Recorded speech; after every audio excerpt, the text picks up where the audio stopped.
So hey guys, good morning. তো আজকে ছিল আমার ফ্যাট লস জার্নি ডে 3। তো সকালবেলা উঠে ফ্রেশ হয়ে আজকে মাঠে যাওয়া হয়নি, সোজা নিয়েছিলাম ব্রেকফাস্টে দুটো ডিম, দুটো রুটি আর 1 কাপ দুধ নিয়েছিলাম। তো এটাই খেয়ে দেন একটু বাইরে হাঁটাহাঁটি করে, এই দেখতে পাচ্ছ রাস্তায় এসেছিলাম হাঁটাহাঁটি করতে, একটু হাঁটাহাঁটি করে দেন সেকেন্ড মিল নিয়েছিলাম অরেঞ্জ। তো অরেঞ্জটা খেয়েই আমি আর ভাই মিলে দুজনে মিলে বেরিয়েছিলাম। তো টিভি দেখতে দেখতে অরেঞ্জটা খেলাম। তো তারপরে রেডি হয়ে নিলাম। রেডি হয়ে ভাইকে নিয়ে একটু আমাদের এখানে একটা বিশাল বড় ভোলে বাবার মন্দির আছে, শিব মন্দির, সেখানেই ঘুরতে গিয়েছিলাম। এই যে দুজনে মিলে বেরিয়েছি, মন্দিরে গিয়ে কিছুক্ষণ ওখানে টাইম স্পেন্ড করব, কিছুক্ষণ থাকবো মন্দিরে। দেন তারপরে বাড়ি এসে কী মিল নিয়েছি সেটাও দেখাবো। এটা হচ্ছে মন্দিরের রাস্তা। তো বেরিয়েছিলাম, এই যে দেখতে পাচ্ছ সামনে, এটা আমাদের মন্দির, সন্ন্যাসীতলা শিব মন্দির।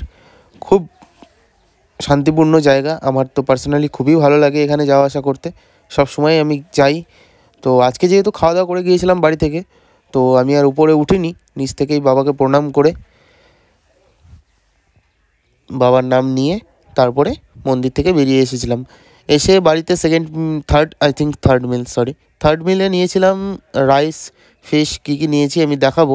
বাড়ি এসেই ফ্রেশ হয়েছিলাম, এই যে দেখছো বাড়ি এসে ফ্রেশ হয়েছি। ফ্রেশ হয়ে নিয়েছিলাম থার্ড মিলে ছিল একটু ক্ষীরা, একটু ভাত আর ছিল ফিশ।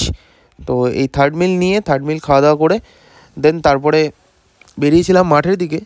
তো আজকে মাঠে গিয়েছিলাম ঠিকই, কিন্তু খেলা হয়নি, কারণ কিছু পার্সোনাল প্রবলেমের কারণে আমাকে চলে আসতে হয়েছিল মাঠ থেকে। তো নেক্সট আমি আজকে সন্ধ্যায় বেলায় যে ব্যাডমিন্টন খেলি, স্ট্রেচিং করি, ওয়ার্কআউট করি, সেটাও টাইম পাইনি। সোজাসুজি চলে এসেছি রাতে ডিনারে, কারণ কিছু পার্সোনাল প্রবলেমের কারণে আমি সেই ভিডিওগুলো করতে পারিনি। তো আজকে বডি কন্ডিশনটা দেখাবো। তো এটাই ছিল আমার আজকে ডে 3 বডি কন্ডিশন। আর অবশ্যই ভিডিওটি ভালো লাগলে একটা সাবস্ক্রাইব করবে, আর নিজের বন্ধুদের সাথে প্লিজ শেয়ার করবে, একটা লাইক, একটা কমেন্ট করবে। আমার এই জার্নিতে তোমাদের একটা সাবস্ক্রাইব, একটা লাইক আমাকে অনেকটাই মোটিভেট করবে। So thank you.